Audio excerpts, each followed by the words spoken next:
नाज़रीन, हालिया पाक भारत कशीदगी और पाकिस्तान के जवाबी हमले के बाद दुनिया के हालात बहुत तेज़ी से तब्दील हो रहे हैं। दुनिया की पॉलिसी अक्सर तब्दील हो रही हैं, जबकि वर्ल्ड पावर, वर्ल्ड ऑर्डर्स तब्दील हो रहे हैं। जहां एक तरफ दुनिया के बड़े बड़े अखबारात और मीडिया चैनल्स पर पाकिस्तानी शाहीनों की गूंजता हाल जारी है। दुनिया भर के मुख्तलिफ चैनल्स पर टॉक शोज हो रहे हैं, आर्टिकल, कॉलम्स और मजमून शाया हो रहे हैं। नाज़रीन, इस सूरत हाल पर कहीं खुशियाँ मनाई जा रही हैं तो कहीं अंदर खाने गम गुस्से की शदीद लहर सर उठा रही हैं। पाकिस्तान के जवाबी हमले ने जहां खित्ते से इंडिया की नाम नहाद चौधराहट, रोब दबदबा को खत्म किया, इंडिया की मजबूत मईशत, तरक्की, टेक्नोलॉजी की हवा निकाली, तो दूसरी तरफ मगरबी ममालिक की चौधराहट, रोब और दबदबा और मगरबी ममालिक की मार्केट को और अमेरिकन ब्लॉक को शदीद धचका लगा। पहले दिन इंडिया के हमले के दौरान सबसे बड़ी फिजाई झड़प भी आलमी तवज्जो का बाइस बनी, जबकि आलमी मीडिया ने शाहीनों को फिजाओं का बादशाह करार दिया।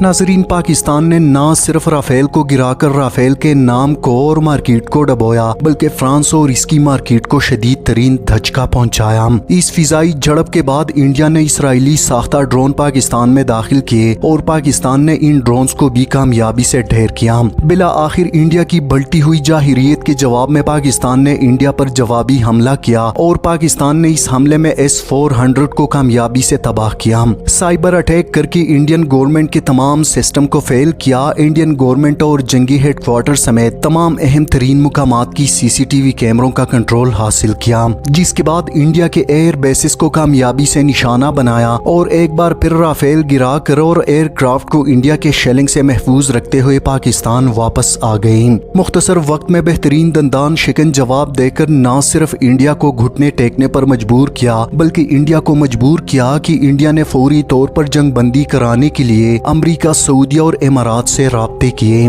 और यही ट्रम्प जो चंद दिन पहले इस मामले को इंडिया पाकिस्तान का आपसी मामला बता रहा था और आपस में हल करने पर ही जोर दे रहा था, वही ट्रम्प अचानक बड़ी तेजी से मुतहर्रिक हुआ। नाजरीन, जब राफेल गिरा तो फ्रांस को धचका लगा, जब ड्रोन गिरे तो नेतन्याहू को झटका लगा और जब S-400 रेजा रेजा हुआ तो प्यूटन को झटका लगा, जिसके बाद ट्रम्प को खतरा लाहक हुआ कि ये मेरी बनाई हुई कोई चीज ना गिरा दें। इससे पहले भागो और जल्दी से जंग बंदी कराओ। अब इस सूरत हाल को बगौर देखा और समझा जाए तो कुछ बातें वाज़ेह होती हैं। एक तो ये कि मोदी जहां अपने मुल्क और खित्ते में जलील व रुस्वा हुआ, शर्मिंदगी के बोझ तले दब गया, लोगों के मजाक का निशाना बना, इंडिया जब तक खामोश था अपनी चौधराहट का भरम और अपने टेक्नोलॉजी का माशी तरक्की का रोब और अमेरिकन ब्लॉक का रोब जमाए हुए था। जैसी ही खामोशी तोड़ी और अपनी चीजें सामने लाया और इस्तेमाल की तो अपनी और अमेरिकन ब्लॉक की चौधराहट, अपना रोब, अपना भरम, अपनी इज्जत सब कुछ खो बैठा।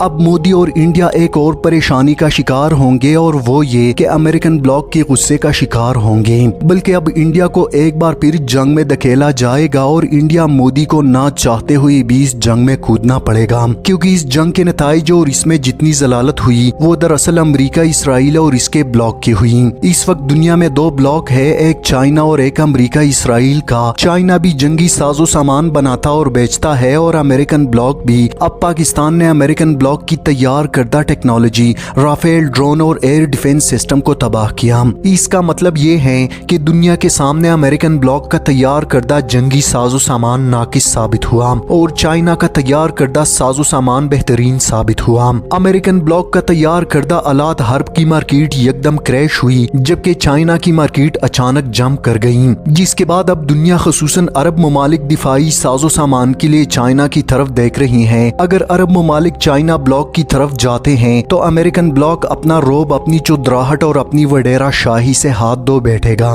नाजरीन, ट्रंप का हालिया दौरा अरब ममालिक के मकासद में से एक सबसे अहम मकसद ये भी है कि अरब ममालिक को राजी रखा जाए ताकि वो चाइना की तरफ जंप न कर जाएं, और इसके लिए ट्रंप अरब ममालिक के तमाम तर मुतालबात और ख्वाहिशात का भरपूर एहतराम भी करेगा। नाजरीन, हाल ही में इसकी एक बेहतरीन मिसाल सामने आई कि जब सऊदिया के कहने पर शाम पर से तमाम तर पाबंदियां यकदम उठा ली गईं। इस हिसाब से अरब ममालिक की पांचों उंगली घी में और सर कड़ाही में है। नाजरीन, इस सारी सूरत हाल को कुल मिलाकर देखा जाए तो मोदी अपनी खिफ्त मिटाने के लिए ना इस्तीफा दे सकता है और ना ही अमरीका और इसराइल की ख्वाहिश या हुक्म को पसेपुश्त डाल सकता है। नाजरीन, दरअसल अमरीका ने जंग बंदी करा के वक्त लिया है इंडिया बहादुर को तैयारी करवाने के लिए। अमरीका ने जंग बंदी करा के वक्त लिया है और वो दरअसल इंडिया को पाकिस्तान के खिलाफ तैयार कर रहा है। इस जंग बंदी के अरसे में अमेरिकन ब्लॉक खूब सारा जंगी साजो सामान टेक्नोलॉजी इंडिया को देगा और इंडिया को एक बार फिर जंग में कूदने पर मजबूर करेगा। कुछ इंडिया पर अपनी जिल्लत मिटाने की सोच और कुछ अमरीका और इसराइल और अपने ब्लॉक के जानिब से प्रेशर और जंग के बदले दिए गए लालच की बिना पर यह जंग एक बार फिर मुसल्लत होगी। नाजरीन, ये जंग बहुत भयानक होगी। इस जंग में बज़ाहिर तो इंडिया पाकिस्तान लड़ेंगे, लेकिन अमेरिकन ब्लॉक इंडिया की पुश्त पर होगा और चाइना ब्लॉक पाकिस्तान की पुश्त पनाही करेगा। मतलब ये कहना गलत और बचगाना न होगा कि जंग सुपर पावर की होगी। मैदान पाकिस्तान इंडिया का होगा, लड़ने वाले भी पाकिस्तान इंडियन होंगे, लेकिन इस जंग की हार जीत सुपर पावर की हार जीत होगी। नाजरीन, इस सूरत हाल में चाइना, तुर्की, अजरबैजान वगैरह पाकिस्तान के साथ शामिल हो जाएंगे। अलबत्ता अरब ममालिक हवा की रुख को देखेंगे और दूर से ही तमाशा करेंगे, लेकिन इंशाअल्लाह इस जंग में फतह और कामरानी पाकिस्तान की होगी और हिंदुस्तान दुनिया के नक्शे से मिटेगा और इसके साथ इसराइल और इसका बाप अमरीका भी। नाजरीन, इन तमाम सूरत हाल के लिए पाक फौज, पाक फिजाया, पाक बहरिया मुकम्मल तौर पर तैयार है, लेकिन इसके साथ साथ हमें भी आपसी रंजिश नाराजगियां दूर खत्म करनी होगी।